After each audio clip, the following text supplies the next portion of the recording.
Bienvenue dans un épisode de L'Humain Entreprend, ton balado laurentien qui aborde des sujets à saveur entrepreneuriale à échelle humaine et locale. La saison 1 est propulsée par l'École des entrepreneurs du Québec, campus des Laurentides. On développe vos compétences entrepreneuriales pour vous aider à devenir l'entrepreneur que vous désirez.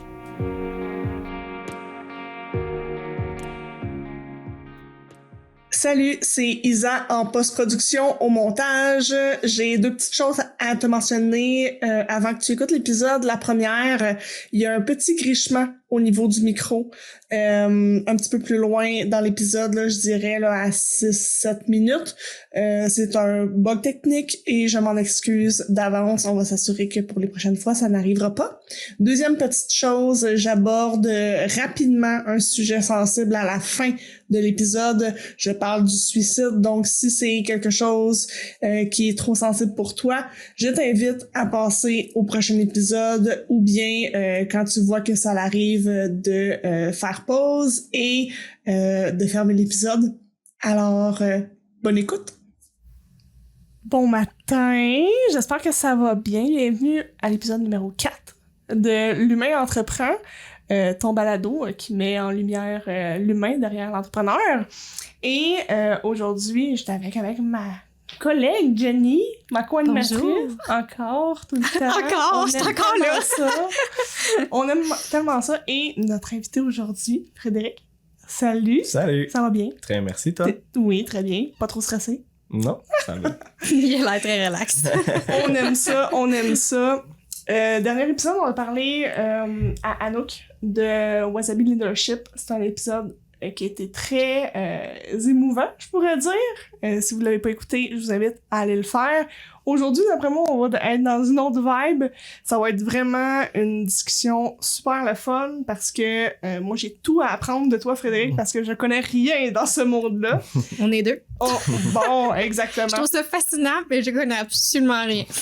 Oh, non, je suis sûre que vous aussi, à la maison, qui écoute, allez en apprendre beaucoup. Et Frédéric, on s'est rencontrés la première fois.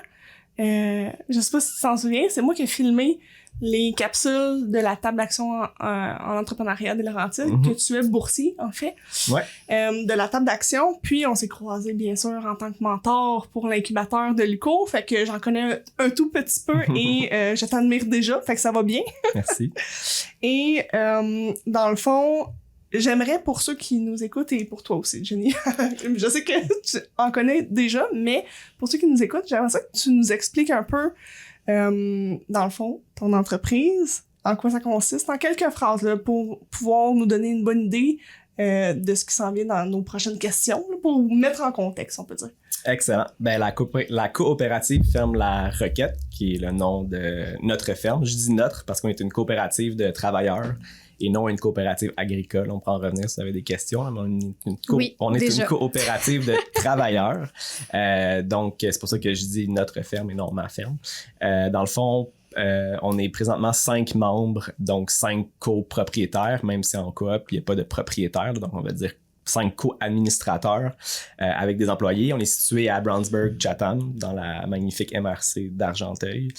On fait principalement, en fait pour l'instant, on fait pousser une 60aine de fruits et légumes à la ferme, toutes certifiées biologiques.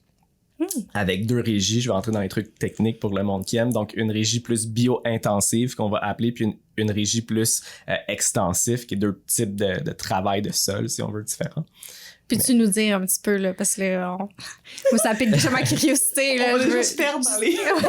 En fait, on est en location sur 2 fermes. On est en processus d'achat, d'ailleurs, d'une de ces deux-là. Là. Donc, sur une des 2 fermes, on est plus en régie bio-intensif. Ça veut dire plus en small scale, en petite surface. Donc, moins de travaux avec des tracteurs. Donc, plus de travaux manuels à la main. Puis sur l'autre ferme, l'autre terrain là, qui est juste à côté à 2 km, on est plus dans un extensif, donc plus de travaux avec des tracteurs, donc plus mécanisé qu'on va dire. Donc c'est comme les 2 régies qu'on a. Au niveau de la mise en marché, on est plus dans une mise en marché de proximité. Nous, on est membre du réseau des fermiers de famille, donc on fait ce qu'on peut appeler des paniers bio. Donc cette année, on vise de nourrir 330 familles pendant 22 semaines. En vente de proximité. On vend aussi à des épiceries, à des restaurants. On aimerait beaucoup ça rentrer dans les institutions publiques, qui est d'ailleurs dans la nouvelle plateforme du gouvernement, mais c'est beaucoup plus compliqué que ce qu'on entend à la télévision, disons. Puis aussi, l'hiver, on est membre d'un regroupement qui s'appelle les bio-locaux d'hiver. Donc, c'est un peu le même principe. C'est des paniers de légumes, mais 100% local du Québec. Puis on est en partenariat avec une dizaine de fermes de partout au Québec, si on veut. Puis on nourrit, j'ai pas les chiffres exacts dernièrement, mais 1300 à 1400 familles par semaine de la dans le fond, quand on arrête nos paniers d'été, là, si on veut, donc de la mi-novembre jusqu'à la mi-avril. Donc, ce qui fait qu'on vend des légumes 12 mois par année. Puis on a la chance de pouvoir nourrir des familles avec une pratique biologique, donc écologique et de proximité, là. Donc, ça touche des aspects économiques et environnementaux. Je sais pas pour toi, Jenny, mais je me sens déjà en été. Ouais, aussi, j'ai comme un... fou, hein? Là, je me dis, il faut que je m'abonne au panier. Il doit y avoir quelque chose d'absolument satisfaisant de dire, moi, ma job d'envie, c'est de nourrir du monde. C'est comme... Ah oui. C'est la base. Ben exact, c'est ça. Quoi de plus essentiel que ça, là. Exactement. 100%. Ouais. Puis mettons, on a à imaginer une journée dans ta vie. Ça ressemble à quoi? Puis Au tu peux nous faire day-to-day. 2 saisons. Tu sais, parce que l'hiver puis c'est l'été, c'est pas la même Excellent. histoire, mais... Ben, en fait, c'est une des raisons pour lesquelles j'ai choisi ce métier-là, c'est que les routines, oui, il y a un peu de routine en agriculture, mais dans le type d'agriculture qu'on fait, je dirais qu'il y en a un peu moins de routine, donc ça fait que tous les jours sont différents, ce qui est vraiment cool. Quand on parle de comment dire, tu sais, avec peut-être la pénurie de main-d'œuvre et tout présentement, il y a beaucoup de monde qui sont en remise en question avec le COVID sur leur travail et tout, puis souvent c'est un problème on l'entend souvent, là, peut-être que vous l'avez entendu, sur que les gens trouvent des fois pas de sens à leur métier. Nous, on essaie vraiment d'être diversifié à chaque jour, justement, pour être créatif à chaque jour, de changer la routine et tout. Donc, mais 2 scénarios typiques, là, clichés. Comme l'hiver, on est plus dans l'administration, recherche de subventions, comptabilité, employabilité, toute la paperasse plus administrative. Puis on est dans les semis. Ouais, voyage. On va en revenir tantôt. Puis ben là, les semis sont partis présentement, là, comme on commence nos premiers semis pour les serres fin janvier, début février, là. Donc, on est quand même en production en ce moment. Puis, comme je disais, on vend des légumes à l'année, mais évidemment, on les récolte pas au mois de janvier. Donc, on les récolte à la fin octobre, début novembre. Mais il faut quand même qu'on fasse tout, tu sais, qu'on les lave, qu'on les nettoie pour les envoyer. Donc, il y a quand même un travail manuel, là, si on veut. C'est pas juste de la paperasse durant l'hiver. Puis, l'été, ben, c'est tout ce qu'on peut voir de cliché sur une ferme, là. C'est... Désherber, Exactement. arroser, s'assurer que tout pousse bien. Puis là, tu dis, vous récoltez jusqu'en octobre? Fin octobre, début novembre, ouais. OK, fin octobre, début novembre. Puis là, comme vous vendez toute l'année, fait que c'est quoi, mettons, vous lavez, mais vous assurez la conservation des aliments? Exactement. OK, puis c'est quoi concrètement la conservation, mettons, sur une longue période? Ben, ça dépend de chaque légume, là. En fait, c'est ça qui est touché. Nous, on a 5 chambres froides, puis on peut rentrer dans les choses techniques, mais pas chaque légume, mais chaque famille de légumes, si on veut, ont des degrés de conservation différentes qui vont jouer au niveau de la température puis au niveau de l'humidité. Donc, déjà là, comme nous, on a 5 chambres froides, fait que un degré différent chacun, puis un degré d'humidité aussi différent. L'hiver, on est chanceux. Les légumes qu'on vend dans le melting pot de panier, là, c'est chou chinois, ail, puis qui nécessitent sensiblement le même degré de conservation. Donc, nos légumes sont mis dans des grosses bennes en bois, comme quand on va aux pommes. Puis c'est ça, on les sort, disons, 5 jours. On a des quantités qu'il faut amener, puis on les sort 5 jours avant, puis on enlève les feuilles qui ont jauni, puis des trucs comme ça pour les envoyer là. Donc on les lave. OK. Voilà. Puis qu'est-ce qui fait en sorte que t'es rendu là aujourd'hui? Frédéric, là, ça a été quoi ton parcours, ton cheminement? Ben en fait, ça remonte à 2012. Le projet de la roquette est comme né en 2012 un peu. Si on se rappelle, il y avait les carrés rouges en 2012. Mm-hmm. Donc, à l'époque, moi, j'étudiais en sociologie à l'UQAM. Puis c'est ça, ben 2012, il y a eu beaucoup de réflexions qui ont parti de là. Puis en fait, personnellement, j'ai lâché le milieu plus intellectuel pour retourner, j'étais à l'UQAM à l'époque, pour retourner au cégep, faire une technique en gestion et technologie d'entreprise agricole. Est-ce que tu avais déjà comme cette est-ce que ça fait partie de ta famille? Est-ce que tu avais déjà un intérêt pour ça ou comme c'est arrivé un peu? Je plantais des arbres l'été, donc c'est sûr que j'ai toujours aimé bouger. Le côté intellectuel me faisait peur un peu parce que je trouvais qu'il manquait un peu du côté actif, disons. Puis j'avais déjà été sur des fermes, mais jamais travaillé sur des fermes, mais planter des arbres, le côté intellectuel. Puis beaucoup de questions intellectuelles justement qui remontaient à pourquoi. En fait, à la base, avec des amis, on voulait partir une coopérative. Puis l'agriculture est comme venue comme ça. Puis on a fait un essai, puis j'ai eu la piqûre tout de suite. C'était une fois que je suis rentré dans le programme, que j'ai travaillé sur des fermes, c'était évident que j'allais rien faire, que j'allais pas faire d'autres choses dans ma vie. Là. C'était comme clair que c'était ça. C'est écrivanciel. Ouais. OK. Fait que dans le fond, là, toi, t'as arrêté l'université, t'es retourné faire ta technique. À Victoriaville, ouais. OK. Puis après ça, vous avez démarré le projet. En fait, on a pris de l'expérience sur plein de fermes. Autant au Québec que partout dans le monde, on a été chanceux à ce niveau-là. J'ai des collègues aussi qui ont fait des DEP complémentaires, genre en mécanique agricole, en charpenterie-menuiserie et tout. Donc, prendre de l'expérience soit en agriculture, parce à l'entreprise, on peut peut-être en parler plus tard, mais il y a comme plusieurs phases. Là, on est une jeune entreprise, c'est juste notre 4e année, donc on est comme à la phase 1. Mais on veut plus se diversifier, en tout cas plus que ça va arriver, qui nécessite d'autres knowledge, connaissances sur autre chose que juste la production agricole, que ce soit la transformation, que ce soit le tourisme, que ce soit tous ces trucs-là. Donc, c'est intéressant parce qu'en gang, justement, vous avez toute une expérience différente, des études différentes, fait que mis tout ensemble, c'est un beau bagage. Ça peut être un défi aussi. Parle-nous un peu de ce modèle d'affaires-là.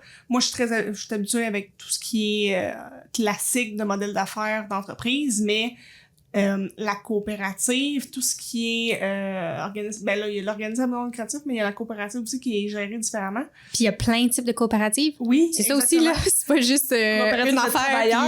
Oui. J'ai vu tes points d'interrogation. Non, mais c'est ça que j'ai... Ouais. Parle-nous un peu de ça, ouais. Ben, en fait, c'est ça. Qu'est-ce qui t'a mené qui vous a mené à faire ce choix-là, puis concrètement, comment ça se vit dans le quotidien? Ouais. Nous, on est une coopérative de travailleurs, comme je disais. Donc, tout simplement, c'est l'entreprise, c'est juste les travailleurs qui ont le droit de vote, donc de prendre les directions de l'entreprise. C'est aussi simple que ça. Puis qui est considéré comme un travailleur? Les personnes qui travaillent temps plein à la ferme. OK. Qui ont un salaire, en fait. Pour nous, c'est les personnes qui travaillent temps plein, ça pourrait être temps partiel, mais disons, pour nous, c'est les personnes qui ont un salaire à la ferme. Donc, puis on se rencontre régulièrement, puis on fait des votes démocratiques, là. C'est quand même facile quand on est un petit nombre, là. Fait qu'on y va à l'unanimité, donc les directions vont tout ensemble. En fait, c'est la même chose qu'une Inc, honnêtement. C'est une entité morale et tout. La différence majeure, c'est que si, disons, tu possèdes dans une Inc, si t'as 50% de l'entreprise, ben ton vote vaut pour 50%. Tandis que dans une coop, peu importe l'argent que tu as investi, c'est un membre, un vote. Donc, si t'es 5, le vote est divisé en 5, puis c'est le pourcentage qui est là. Donc, ça n'a pas rapport. C'est vraiment, grosso modo, la seule différence en termes de gouvernance. Mais en termes de, tu sais, souvent on a l'image que les coops doivent pas faire d'argent, ce qui est complètement faux. Une coop doit faire de l'argent comme c'est à but lucratif, là. C'est pas, c'est ça. Donc voilà, au niveau de la coop. Puis pourquoi avoir fait ce choix-là? Puis en fait, tu sais, dans le domaine agricole, est-ce que c'est un choix courant? De ma perception, oui. Fait que j'ai hâte d'entendre ta réponse. Puis pourquoi vous avez fait ce choix-là? Parce que c'est sûr, il y a différents types de coop aussi. Pourquoi avoir choisi celle-là? J'avais comme 3 questions à faire. Ben, la première question, c'est un modèle qui est de plus en plus, je pense qu'on est rendu une 40aine au Québec, de coopératives de travailleurs ou de solidarité. C'est les 2 types de coopératives qu'on va voir dans les fermes qui ressemblent à la nôtre. Par contre, il y a des coopératives agricoles qui ça est différent. Je pourrais pas trop en parler parce que je m'y connais pas trop, mais les coopératives agricoles, ils ont pas la même législation. Je pense que le nombre minimal dans une coopérative agricole, c'est genre 12, ou en tout cas, je veux pas dire n'importe quoi, mais au niveau légal, c'est une autre chose. Pour la deuxième question, c'était pourquoi qu'on veut faire une coop et non un autre statut juridique, disons? Ben en fait, est-ce que c'est courant dans justement le même? Mais là, tu as un peu répondu, il y en a 40, mais est-ce que... T'sais, normalement, c'est quoi le modèle de gouvernance le plus classique, celui que tu rencontres le plus? Souvent, ça va être des SENC, Sociétés en nom collectif, ou des Inc., tout simplement, ou des personnels, là, ou des entreprises personnelles. En fait, tous les autres statuts juridiques possibles. Je peux pas dire les quantités et tout. Selon moi, en agriculture, c'est une sacrée force d'être une coop pour vraiment plein de raisons, mais il y a plein de désavantages aussi. On pourrait élaborer là-dessus, c'était comme ma question qui s'en venait. C'est quoi les avantages de travailler en équipe, en coop? Puis c'est quoi les désavantages? C'est sûr que les avantages vont être au niveau de la gestion. C'est sûr que séparer le poids de l'entreprise, il y a tellement d'aspects sur une ferme, de séparer les tâches, de répartir le poids sur plusieurs personnes, c'est vraiment quelque chose qui revient souvent. Puis même qu'en ce moment, il y a un mouvement, juste faire un aparté, là, dans le fond, le réseau des fermiers de famille est né dans les années 90, puis il y a plusieurs fermes de la première génération, si on veut, là, qui font les paniers. On est rendu 150, entre 150 et 160 comme au Québec. Il y a la première génération dans les années 90, il y a la deuxième génération dans les années 2000, puis il y a la troisième. Nous, on est comme la troisième génération, si on veut. Puis il y a beaucoup de fermes qu'on entend dans la première et dans la deuxième génération qui sont habitués de travailler des 80 heures par semaine, tu sais, qui se tuent au travail, qui sont des exemples pour nous, puis qui tendent présentement à changer leur modèle pour aller vers les coops parce que ce qu'on entend, c'est qu'ils ont de plus en plus de difficultés à avoir tout le poids sur une ou deux personnes, donc ils cherchent de la relève pour s'entourer. Donc, c'est vraiment un mouvement qui est en cours en ce moment de changement de ces statuts juridiques-là pour une coop. Dans les avantages, c'est vraiment ça la grosse avantage. Il y a des avantages au niveau des subventions, il y a des avantages au niveau de l'assurance chômage, il y a des assurances, il y a des avantages à ce niveau-là. Au niveau des désavantages, c'est sûr que la communication, c'est tout le temps le point névralgique. Nous, on s'est doté de plein d'outils, on fait des rencontres senties à chaque mois, on a des rencontres En fait, on a... Des rencontres senties? Ouais, dans le fond, on va parler de nos émotions un peu à chaque mois. Un peu, on va essayer de pratiquer la communication non violente, vraiment parce qu'au courant de la saison, ça peut être intense. Puis des fois, il y a des comportements qu'on peut gosser les autres puis que nous, on le sait pas. Donc, si il y a personne qui nous le dit, c'est des comportements qui se perpétuent et tout. Puis c'est vraiment important pour nous, c'est vraiment un bon outil pour essayer de s'améliorer en tant qu'humain. Puis à chaque semaine, on a des rencontres aussi au niveau de la communication.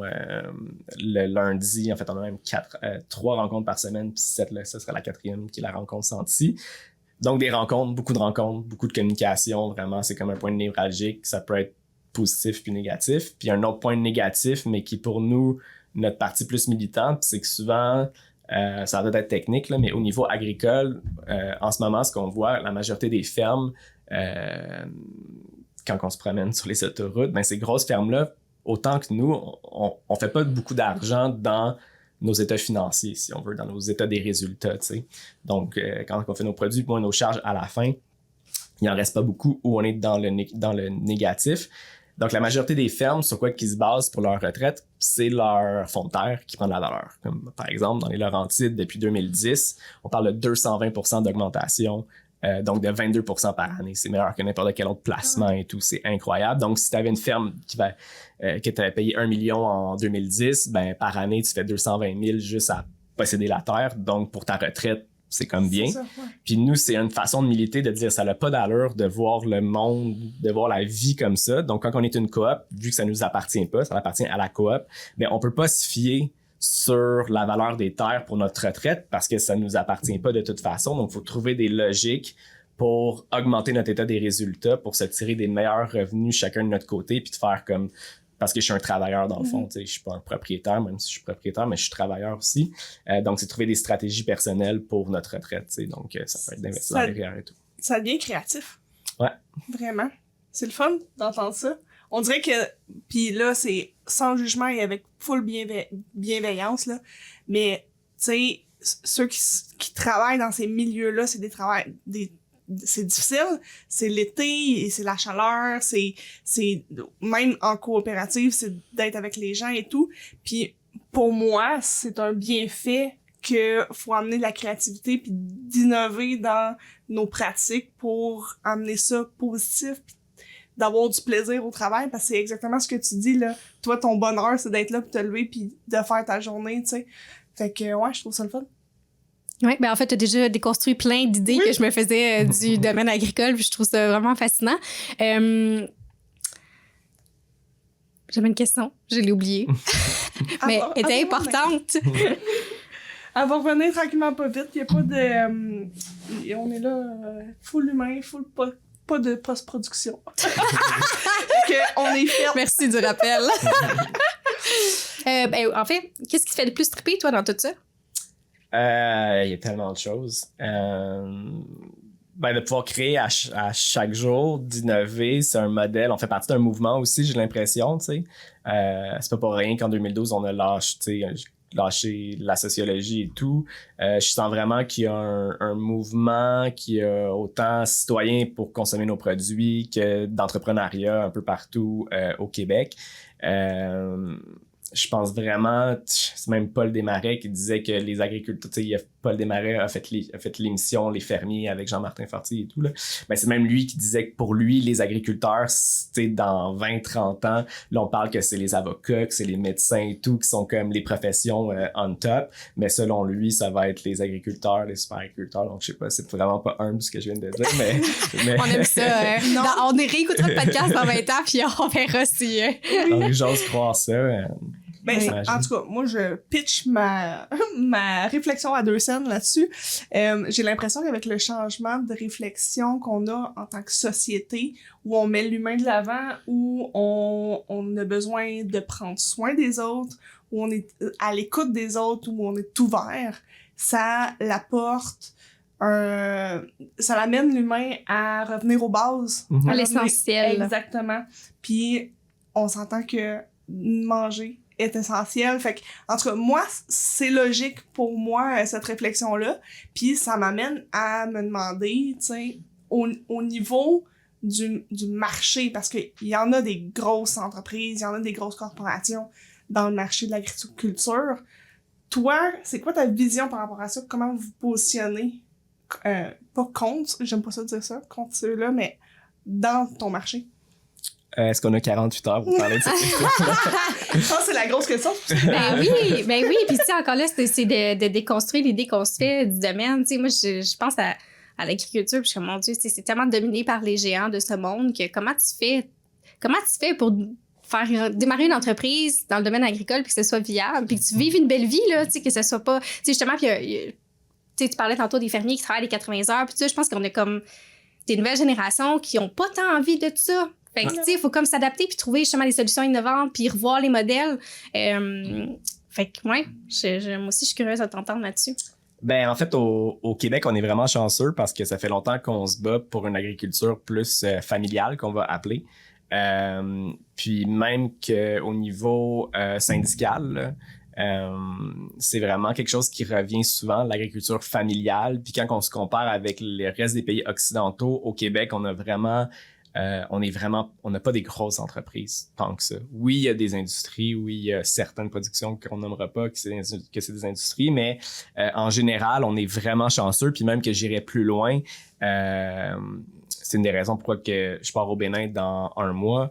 Il y a UPADI, Développement International, qui a une de ses missions, si on veut, c'est de propager l'agriculture familiale partout dans le monde. Donc, dans les missions, c'est vraiment de pouvoir redonner aux fermiers, mais dans une vision humaine de l'agriculture et non dans une vision industrielle. Puis je trouve qu'au Québec, on fait vraiment bien ça. C'est loin d'être parfait. Puis oui, il y a des fermes qui valent des millions et des millions, mais reste que quand on se compare, on est quand même beaucoup plus petit, beaucoup plus ferme familiale. C'est ça. C'est sûr que là, qu'est-ce que ça veut dire familial? On peut vraiment en parler longtemps, là. Mais c'est sûr que nous, notre modèle est plus dans une agriculture de proximité. Donc, au Québec, c'est vraiment cool. Il y a comme producteurs laitiers sont sous gestion de l'offre et tout. Donc, c'est vraiment bien. Nous, c'est de proximité. Donc, c'est sûr qu'on se bat contre des produits qui arrivent du Mexique puis de la Californie. Donc, souvent, nos compétiteurs, c'est la Californie puis c'est le Mexique. Puis ça, c'est au niveau juste des légumes, mais même au niveau des produits biologiques, c'est ça qui est compliqué, c'est qu'il n'y a pas la réciprocité des normes. Donc, il y a des choses légales, mais au niveau des frontières, des fois, c'est un peu touché. Donc, on n'a même pas les mêmes normes biologiques qu'aux États-Unis puis au Mexique. Donc, il y a ça veut dire qu'on importe, même si c'est pas supposé, mais on importe des produits d'ailleurs qui n'ont pas les mêmes normes biologiques, mais qui vont être perçus comme biologiques ici. En fonction de notre perception de la biologie.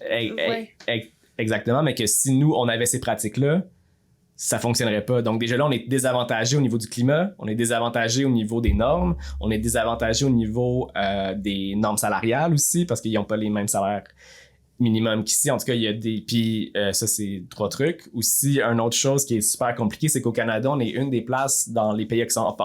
En fait, on est le pays dans les pays occidentaux que l'État intervient le moins.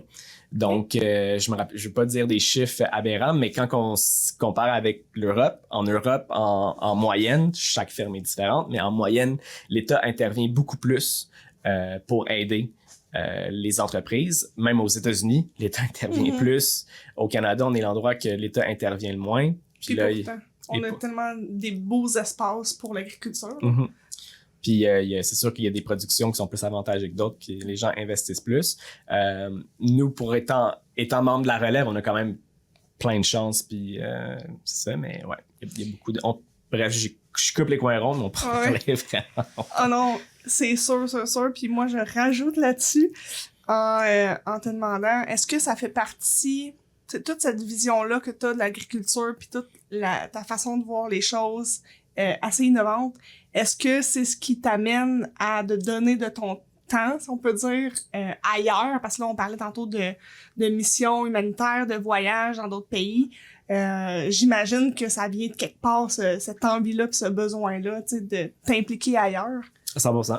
100%, puis j'ai l'impression qu'il y a plein de nouveaux modèles, chacun de notre côté, plein de nouveaux entrepreneurs, même au niveau des maires, plein de nouvelles visions, puis on est vraiment dans un moment en ce moment post-COVID où est-ce qu'il y a comme une nouvelle génération qui essaie de prendre sa place avec des nouvelles idées, avec des nouvelles pratiques. Puis ouais, je pense qu'on peut s'insérer là-dedans, puis c'est vraiment genre enthousiasmant, même si ça ne dit pas, de comme vivre ce moment-là, je pense, puis de chambouler un peu l'espèce d'hégémonie là, ou de modèle dominant, si on veut, surtout au niveau entrepreneurial puis au niveau de la gestion. On pourra en parler vraiment longtemps, mais ouais, je pense que ça prend en ce moment des gens qui shake un peu le statu quo, puis je pense que on est plein, là, c'est qui le faisons de notre côté. Là. Puis concrètement, ton implication, ça va ressembler à quoi, mettons, au Bénin? Parce que là, ça, c'était hors... oui, c'est ça. Parce que là, tu disais que tu revenais du Costa Rica, puis là, tu t'en vas bientôt au Bénin. Mais tu sais, c'est des voyages, pas que de vacances, mais aussi pour t'impliquer. Puis ça va... Ben, au Costa Rica, c'était des vacances, puis j'en ai profité pour aller sur des fermes. OK, puis c'est quoi? Mettons, tu vas sur les fermes pour voir c'est quoi leur méthode? Tu vas au contact des fermiers? Ouais, juste par curiosité. Ouais, juste par curiosité. Puis au Bénin, c'est une mission avec la Fédération de la relève agricole du Québec. Parce qu'en fait, je suis le représentant de la relève Laurentide, Outaouais, Montréal, puis Laval. OK, rien de moins. Puis, ben c'est ça, dans le fond, ben ça n'a pas rapport, mais c'est avec la FRAC, là, que la Fédération de la relève agricole du Québec. Puis, c'est une mission, on est, je pense, 12 à partir, avec, d'ailleurs, il y a une journaliste du 3 qui vient avec nous, puis c'est une mission, je vais dire entre guillemets, comme diplomatique un peu. On va rencontrer la relève du Bénin, puis faire des échanges. On a beaucoup à apprendre sur l'agriculture africaine, béninoise et vice-versa. Donc, c'est vraiment des échanges. Je pense qu'on va rencontrer le ministre de l'Agriculture. Je pense qu'on va au Palais Royal, des trucs comme ça. Donc, vraiment, puis c'est compliqué. Là. La première phase qui m'a comme marqué, c'est que nous, au Québec, on est 8000 relèves, donc agriculture 18 à moins de 40 ans. Au Bénin, qui n'est pas un gros pays, ils sont 800 000. Donc, c'est comme d'autres réalités là aussi, là, qui est des pays plus paysans, disons. Là. Ouais. Donc, ouais, il y a plein de... Puis, est-ce que tu as un exemple concret de ce qu'on a à apprendre du Bénin? Parce qu'évidemment, il y en a, mais... Ou d'un autre pays que tu as visité. Ouais.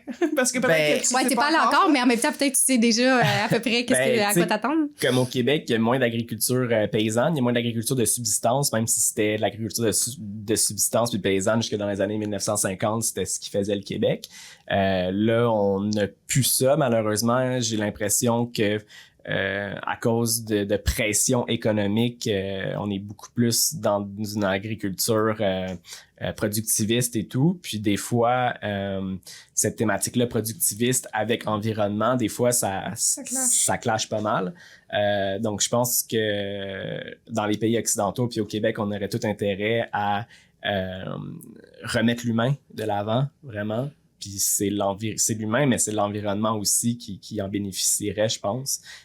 Puis le modèle productiviste a vraiment des limites, surtout dans la production de fruits et légumes, où est-ce qu'on est en compétition contre, je disais, le Mexique puis la Californie, puis que quand il n'y a pas de loi de marché ou presque pas de loi de marché, ben on est vraiment désavantagés. Puis ce qui est difficile parfois, c'est que nous, on fait...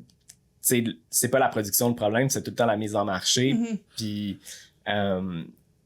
on est super chanceux, on a une clientèle incroyable, mais on dépend vraiment de cette clientèle-là. Puis avec le contexte de l'inflation et tout, de demander aux personnes d'acheter nos produits qui sont plus chers, on va pas se le cacher. Des fois, c'est pas plus cher, des fois, c'est des fausses représentations, mais des fois, c'est un peu plus cher que d'autres importations et tout. Donc, tu sais, le poids est beaucoup sur le consommateur.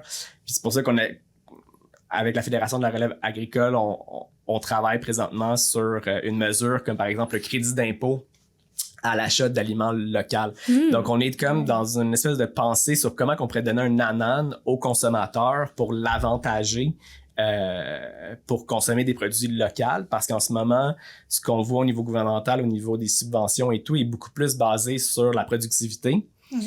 Mais il y a une limite qu'on peut aller au niveau de la productivité, selon moi, pour baisser notre coût de revient. Puis selon nous, il faut qu'il y ait un anan pour le consommateur pour rétablir un certain désavantage qu'on a avec d'autres produits. Là, inévitablement. Ouais. Inévitablement. Puis on est dans l'innovation parce que clairement, c'est une idée innovante qui sort comme ça de vos brainstorms, de vos réflexions, etc. Y a-t-il d'autres idées comme ça que vous avez eues dans le passé ou que vous allez avoir dans le futur? Ben, en fait, que vous réfléchissez pour le futur, pour vos produits en tant que tels, chez vous, pour le consommateur, pour l'environnement, etc. Tu veux dire en tant que la ferme La Roquette ou en tant qu'agriculteur de la relève au Québec? Mettons, on pourrait parler ferme La Roquette, parce que je sais que vous avez des super beaux produits, des super belles techniques, puis des super beaux clients aussi qui profitent de vos beaux produits. Fait que, est-ce que vous avez mis en place des éléments innovateurs à la ferme en tant que tel? Innovateur, je pense innovateur, c'est difficile parce qu'on n'invente jamais rien, tu sais. Ouais. On fait juste, je pense pas que dans la vie, on invente des choses, on fait juste s'inspirer de plein de monde puis on les met comme en pratique. C'est ce qu'on essaie de faire avec, par exemple, un kiosque libre-service. Donc, on a des légumes avec un frigo qui est ouvert 7 jours sur 7 que les gens peuvent juste arrêter puis prendre leurs légumes, puis on leur fait confiance pour payer tout sans qu'il y ait de personnes qui sont là. Je pense qu'il y a beaucoup d'initiatives au sein du réseau des fermiers de famille que je disais pour avoir une certaine clientèle, puis qui nous avantage aussi parce que les gens payent d'avance leur panier, donc ça fait qu'en début de saison, c'est un avantage pour nous. Ben oui. Au niveau des techniques, c'est sûr qu'on a plein de choses innovantes sur comment faire pousser certains légumes, mais ça s'explique mal dans un podcast. On a su tantôt qui tripait sur la technique pour les patates. Ben, tu peux juste ça. Comment pour les patates? Ben, tantôt, t'as dit que ça te faisait triper de faire pousser les patates. Mettons en 5 minutes. Ben, c'est plus au niveau... Ben, c'est pas très technique, les patates. C'est juste c'est juste le fun à faire, puis c'est bon des patates. Je suis tellement d'accord. Frites, pilées, puis tout. Non, pas le cheese whiz, par contre, là, ça gâche les patates. Mais les trucs plus techniques, c'est plus en serre avec, tu sais, où est-ce qu'on est suivi par les agronomes, où est-ce qu'il y a des plans de match, c'est super scientifique, tu sais, avec... sais, avec contrôler les climats, l'irrigation, la fertilisation, puis en fonction de la lumière, tel degré, en fonction, en tout cas, il y a vraiment en fonction des nuages, en fonction de juste plein de choses, là. Fait que c'est plus ça qui pour les gens geeks au niveau biologique, ben comme moi, c'est sûr que c'est ça qui me fait triper, là. C'est un aspect agronomique qui me fait triper, là. J'aime ça. J'en apprends, puis c'est vraiment un domaine, tu sais, moi je suis dans le service, je suis même pas dans le produit, tu sais, puis fait que je suis vraiment loin de ces connaissances-là.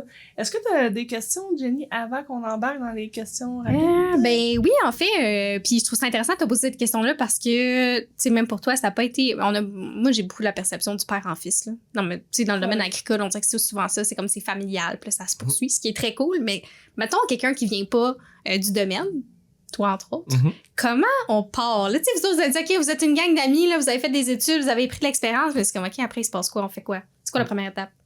Aller à l'école, je pense. C'est sûr que moi, je vais toujours défendre l'école. Je pense que n'importe quel type d'entrepreneur, que ce soit agricole ou peu importe, la chose la plus importante, les entrepreneurs qui réussissent le plus, c'est la connaissance générale. Donc, on n'a jamais trop de connaissances. Puis je pense que c'est ça le rôle d'être entrepreneur là, dans la vie, c'est de connaître le plus de choses diverses et non juste d'être un Master Chief dans un domaine. C'est mon humble avis. C'est de connaître tout et d'être expert dans rien. C'est vraiment ça. Je salue Simon qui m'a clairement transmis cette citation. Ouais, ben je serais bien d'accord avec ça. Donc je pense que la première chose, c'est un peu ça, d'aller à l'école, de savoir si on a la fibre entrepreneuriale aussi, parce que c'est... Puis de s'entourer si on l'a pas, mais je pense que c'est comme fondamental qu'on l'aille. Aller à l'école, par la suite, prendre des expériences sur plein de fermes, puis de pas avoir peur d'aller sur des fermes qu'on aime moins leur modèle aussi, là, de vraiment s'ouvrir, tu sais, d'avoir un coffre à outils vraiment bon. Puis tu sais, souvent, c'est facile de faire des efforts dans les choses qu'on aime. Ce qui est difficile, c'est de faire des efforts dans les choses qu'on aime pas. Puis l'école te force souvent à faire des efforts dans les choses que t'aimes pas. Puis là, c'est super confrontant des fois parce que dans le feu de l'action, tu sais, là, c'est facile dans un podcast de dire ça, mais tu sais, dans le feu de l'action, on a peut-être pas cet état d'esprit-là, mais je pense que c'est super important pour ça. C'est comme l'étape 1. L'étape 2, c'est de définir le modèle d'entreprise qu'on veut au niveau agricole, tu sais, de vraiment avoir un plan d'affaires solide, de vraiment se concentrer sur mise en marché, analyse de la mise en marché, comme c'est vraiment fondamental. Puis je dis, selon moi, peut-être qu'il y en a qui seraient pas d'accord, mais selon moi, un des points les plus importants, c'est au niveau de la géographie de ton entreprise. Où est-ce que ton entreprise est située, c'est super important. Fait que ça demande quand même pas mal de recherche. Pourquoi? Ben pour plusieurs raisons, que ce soit au niveau du type de sol, que ce soit au niveau de la visibilité. Ça, c'est par rapport à ce que nous, on fait. Quand tu as d'autres types de production, c'est peut-être moins important, modèle, là, mais tout dépend de ton modèle, mais pour les modèles qui ressemblent aux nôtres, puis aussi, tu sais, vu qu'on fait de la vente de proximité, tu sais, nous, disons, on fait un cercle, puis à 80 km, on touche 3,6 millions de personnes pour vendre nos produits. Puis c'est la vente de proximité, je rappelle, qu'on fait, tu sais, puis prendre notre véhicule, puis aller, il y a une différence entre ça prend 1h30 puis 40 minutes, parce que plus que t'es longtemps sur la route, ben t'es pas sur ton entreprise, etc. Puis c'est important d'être là. C'est important de pas trop travailler non plus. Fait que c'est ça, je pense que c'est super important. Nous, on a vraiment fait beaucoup d'analyses, puis aussi d'aller visiter la région où est-ce qu'on va, puis nous, dans la région d'Argenteuil, on est vraiment chanceux parce que on a été accompagnés dès le début, même avant, puis à tous les niveaux, là, au niveau légal, niveau de l'accompagnement, des subventions, de réseautage, de qui vous a aidé? Technique, la MRC, la municipalité, comme tout le monde. Wow. OK. Puis encore aujourd'hui, tu sais, on leur doit beaucoup. Puis je pense que dans n'importe quelle entreprise, je pense que l'important, c'est d'être bien entouré puis d'avoir de l'aide. Il faut pas avoir peur de demander de l'aide. Fait que... On a parlé d'aide de MRC et municipalité. Tu as parlé de plan d'affaires. Est-ce que le financement, tu penses que c'est nécessaire pour ce genre de projet? Nous, on est super chanceux. C'est une des choses qui me rend le plus fier. On a mis $800 chaque de nos poches pour commencer. Donc, on a réussi sans mettre presque rien de nos poches. C'est quand même, je pense que c'est rare, là, quand que je dis ça, le monde est vraiment « oh shit ». Mais on a eu beaucoup d'aide d'organismes gouvernementaux et de créanciers au niveau de la banque. Là. Ça, j'imagine que c'est ta partie préférée, faire les demandes de subventions. Ben, Et les papiers. c'est le plus important. L'hiver, c'est ça qui est le plus payant. C'est le monde en agriculture, c'est comme un running gag. Là. Il y a trop de paperasse, puis on entend ça à chaque réunion. Il y a trop de paperasse. Oui, mais pour moi, travailler 8 heures puis avoir une subvention de 20 000, il n'y a pas un légume que tu vas travailler 8 heures puis que tu vas faire 20 000. Ton annonce, j'avoue pas ça. Puis, c'est super important. Puis il y a même maintenant, il y a tu peux payer du monde pour qui remplissent les subventions pour toi. Je pense que c'est pas une bonne idée parce que remplir des subventions, ça t'amène à te poser des questions sur ton entreprise, puis à te challenger et tout, puis à refaire tes budgets de trésorerie tout le temps, puis à faire des budgets partiels, puis de geeker pour ça, là, qui est pas la partie la plus le fun, mais je pense que, en tout cas, en agriculture, je sais pas pour les autres types, les entreprises que moi j'ai vues qui fonctionnent le mieux, c'est ceux-là qui sont le plus comme scientifiques, là, tu sais, qui calculent tout, que tout, c'est hyper mathématique, donc, ouais, c'est vraiment important à ce niveau-là. Puis là, vous avez débuté, je pense que vous êtes 4 ou 5? 5, ouais. 5 membres, ouais. administrateurs. Ouais. OK. Puis là, membres. ouais, mais même les gens qui travaillent pour vous, après ça, comme vous avez des employés, je sais pas si on les nomme comme ça. Ouais. Ouais, OK. Puis eux aussi sont membres, techniquement? Non? Non. OK, je pensais que automatiquement tout le monde devait être Non. membre OK. Puis eux, c'est quoi votre vision par rapport à ça? Comment, là, vous avez engagé des gens, mais c'est quoi leur implication? Ben en fait, c'est peut-être une partie innovante de notre entreprise. C'est que nous, tout le monde qu'on engage, on aimerait vraiment ça qui amène de quoi à l'entreprise. Un aspect que nous, on n'a pas. Dans le milieu bioalimentaire, ça peut être vraiment plein de choses. Donc, c'est ça. Le monde qu'on engage, on aimerait vraiment ça qu'ils mettent leur couleur dans l'entreprise, dans un objectif, mais c'est pas tout le monde, mais qui deviennent membres par la suite. OK. Donc, comment ça fonctionne, en fait, pour chez nous, dans notre charte, c'est que une fois que on engage une personne, il commence ou elle commence, puis on travaille ensemble, on voit si le fit fonctionne, puis à la seconde qu'elle nous dit « Hey, être membre, ça nous intéresse », bien, elle a un 6 mois de probation, puis après ça, il y a un vote au niveau de notre CA, là, si vous voulez, puis c'est ça, pour que la personne rentre ou non. C'est quoi le bénéfice pour vous, puis c'est quoi le bénéfice pour la personne? Ben, dans un monde idéal, nous, on a toujours dit qu'on voulait avoir pas d'employés, juste des membres. OK. Donc, si on se rend à 20 membres, 0 employés, ben, pour nous, c'est la meilleure des choses. Pourquoi? Ben, je pense que comme n'importe quoi, tu sais, on s'implique beaucoup plus, on est beaucoup plus positif et on a une autre attitude quand on est comme administrateur que juste employé. Puis des fois, c'est tellement émotionnel que je pense que c'est important, mais il y a vraiment plein de défis reliés à ça. C'est super difficile. Ça implique un laisser-aller pour nous qui avons tout commencé, puis d'accepter des directions qu'on voulait pas. Fait qu'il y a comme... Puis, tu sais, quand je disais tantôt de changer le rapport à l'entrepreneuriat, mais moi, je pense qu'on s'en va vers ça. Exemple, il y a une pénurie de main-d'œuvre. Ouais, au niveau démographique, je suis d'accord, mais selon moi, il y a beaucoup de la pénurie de main-d'œuvre parce qu'il y a des emplois qui font pas de sens, tu sais, si t'es super formé puis t'offres des jobs qui ont pas de l'air stimulants, tu sais, nous on a fait un offre d'emploi, on a reçu plein de CV, là, comme ça a jamais été un problème d'engager du monde, on a toujours reçu plein de CV puis on n'est pas plus hot que n'importe qui. Je pense que on met beaucoup l'accent sur les employés, sur l'ambiance de travail, tu sais, on se dit qu'on veut jamais faire plus que 4 heures la même tâche dans une même journée, tu sais, puis on essaie de switcher le plus possible, puis on dit, hey, t'as envie d'apprendre ça, ben comme viens, je vais te le montrer, puis on veut des initiatives comme ça, donc on est vraiment plus dans un optique que tout le monde puisse être entrepreneur, puisse gérer de leur côté, puis le monde sont plus libres, puis donner beaucoup de liberté et tout, donc j'ai l'impression... puis dis-moi si je me trompe, ça se peut très bien que je me trompe. Ça se peut que tu sois dans le champ de patates? Oui, ou même dans le champ de carottes. J'ai l'impression que ça vient briser aussi la hiérarchie habituelle qu'on voit dans une entreprise. Là. Le fait d'amener l'employé à être... C'est proche à dire au même niveau. C'est comme... C'est la clé. C'est ça. C'est d'amener les gens à dire, ben, on est tous égaux, on a tous quelque chose à apporter. Puis je pense que c'est un peu ça le bénéfice de l'employé. 100%. C'est exactement ça.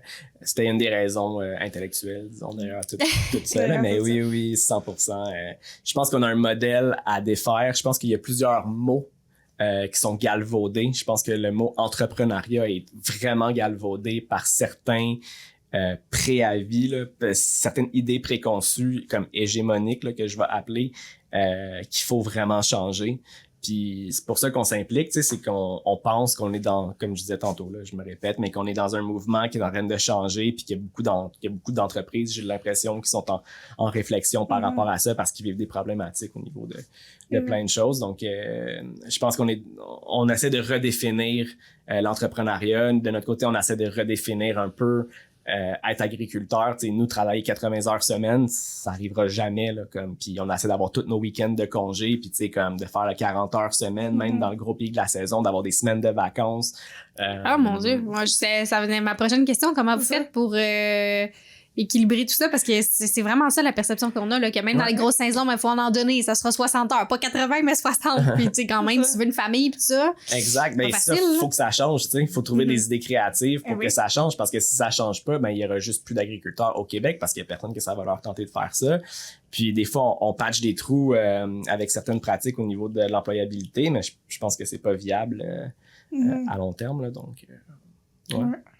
Je pense on est dans le 2.0 vraiment beaucoup, mais je pense que dans tous les domaines, on est comme ça. Je pense c'est ça. Moi, je le vois différemment parce que j'ai pas d'employé, tu sais, je suis solopreneur, puis je vois que le modèle change aussi quand on parlait tantôt de l'entrepreneuriat en tant que tel.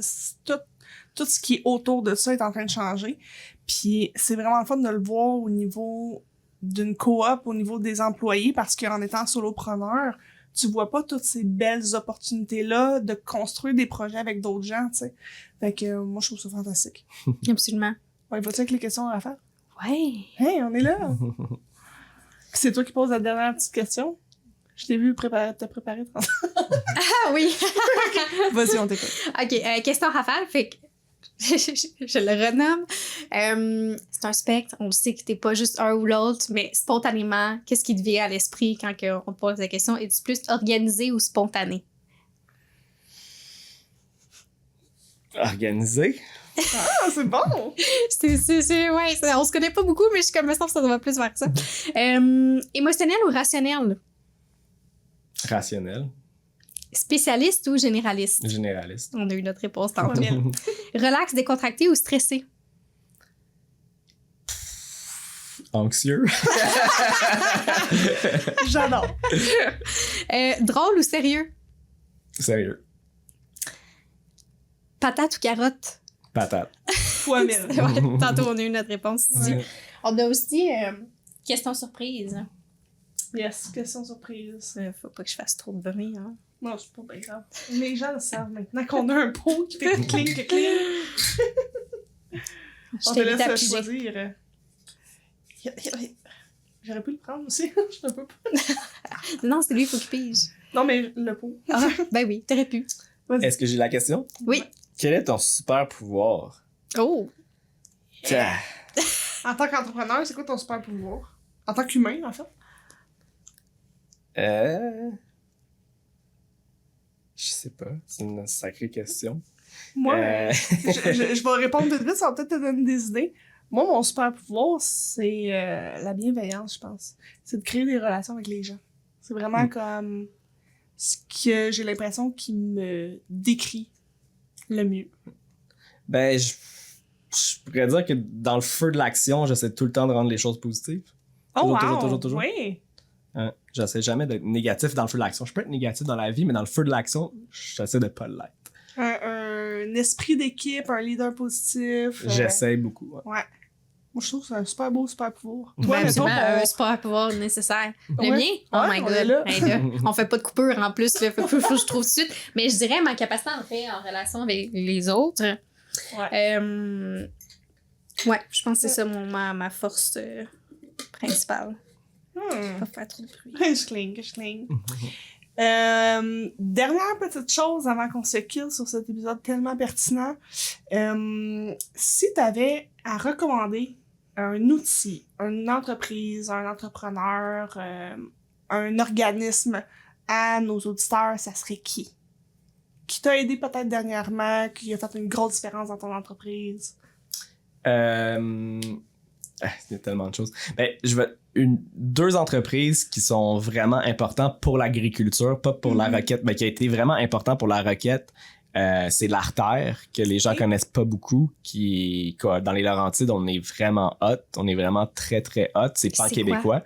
En fait, c'est des agents de maillage qu'on appelle, donc c'est eux qui vont, eux et elles, qui dans chaque région, ils vont s'arranger pour trouver, grosso modo, des gens qui ont pas de relève pour leur ferme.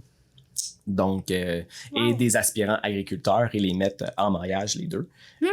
C'est quelque chose d'assez vraiment très cool, qui est relativement nouveau, qui est en développement, qui a vraiment plein de choses, puis qui est pan-québécois et que les gens connaissent pas beaucoup. Fait que disons que tantôt on parlait, là, on commence par où, là, t'es allé à l'école, t'as pris l'expérience, maintenant que t'es rendu là, t'es comme, OK, je veux comme, là, ce serait une bonne place où aller pour... Exact. Nous, on a 2 maillages avec l'Artère. Ah ouais. Donc, nos 2 fermes qu'on est en location, c'est avec l'Artère. Chaque région fonctionne différemment, mais en ce moment, cet organisme-là qui est relativement nouvelle, là, c'est une initiative qui est partie à Brome-Missisquoi, mais qui est maintenant partout comme au Québec. C'est en évolution, puis c'est vraiment cool ce qui se passe avec ça au Québec. Puis parce qu'on en parle beaucoup post-COVID et tout, puis c'est une thématique qu'on parle pas beaucoup, mais la détresse psychologique chez les agriculteurs, c'est vraiment très, très, très intense. C'est une problématique très grosse. Surtout relié aux emplois qu'on fait pour plein de raisons. Puis dans les Laurentides, on a Écoute agricole, qui est une OBNL qui est des travailleurs et des travailleuses de rang, en fait, qui vont à la rencontre des agriculteurs psychologues, si on peut, puis qui est souvent sous-financé, très beaucoup sous-financé, quand on a besoin de eux et elles comme plus que jamais en ce moment. C'est vraiment une super belle initiative qui a besoin de beaucoup d'aide et qui a besoin de beaucoup plus d'être reconnue, parce que le métier d'agriculteur, avec ce qu'on vit actuellement au niveau économique, c'est vraiment pas évident à beaucoup de niveaux, autant au niveau des nouvelles entreprises que des plus vieilles entreprises et tout. Puis plus que jamais, il y a de la détresse, il y en a toujours eu, mais il y en a vraiment beaucoup. Puis c'est vraiment fondamental qu'il y ait des gens comme eux, puis c'est aberrant des fois de voir les budgets qui sont vraiment pas assez. Donc voilà. Je répète encore une fois, ces détails-là vont être dans la description, les liens vont être là, c'est super accessible, n'hésitez pas à cliquer, surtout si vous avez des besoins. Dernièrement, hier, j'étais dans un atelier avec le Faubourg, puis on parlait de suicide, fait que là, on est comme, je suis en plein dedans dans ces réflexions-là, puis il faut en parler, puis c'est ce genre d'organisme-là qui fait en sorte c'est une plaque tournante sur la personne, comment qu'elle le vit et tout, fait que oui, bravo de l'avoir mis en lumière, je te lève mon chapeau. Est-ce que t'avais d'autres questions avant qu'on termine? J'ai un gros merci. T'as déconstruit tellement d'idées préconçues qu'on se fait du domaine agricole. Puis moi, je trouve ça hyper intéressant. Est-ce que tu changes des employés? C'est pas vrai? Non, mais ça quand même le fun. Mais sérieusement, là, ouais, j'ai appris vraiment beaucoup. Puis je suis certaine que les auditeurs, auditrices aussi... Exactement. Puis si vous voulez en apprendre plus, tous les liens sont encore une fois dans la description. On va mettre les liens que je peux trouver sur le web en description. Comme ça, les gens vont pouvoir les yeuter, lire et peut-être te poser des questions, t'écrire. Anytime. Est-ce qu'il y a quelque chose que t'as pas dit, que t'aimerais nous dire, nous expliquer? Il y en aurait tellement, d'après moi. Ouais, c'est ça. On peut être là 3 jours. Exact. On te réinvitera. Oui, c'est ça qui va se passer. Voilà. C'est ça qui va se passer. Fait que je termine. Merci encore d'avoir été là. Épisode numéro 4 du balado L'Humain Entreprend. Je sens que vous êtes un fidèle auditeur, donc merci à toi qui nous écoute. Si ça vous tente de nous mettre des petites étoiles, vous pouvez mettre des petites étoiles sur toutes les applis où on est et sur YouTube, si vous voulez. Et là, j'entends déjà Jenny dire 5 étoiles, s'il vous plaît. Voilà. Et oubliez pas que le podcast est disponible vidéo sur YouTube, sur Chroma Photo Vidéo, dans la section balado. Et sur ce, merci beaucoup. Un plaisir. Merci à vous. Merci. Et on se voit dans un prochain épisode de L'Humain Entreprend. Merci.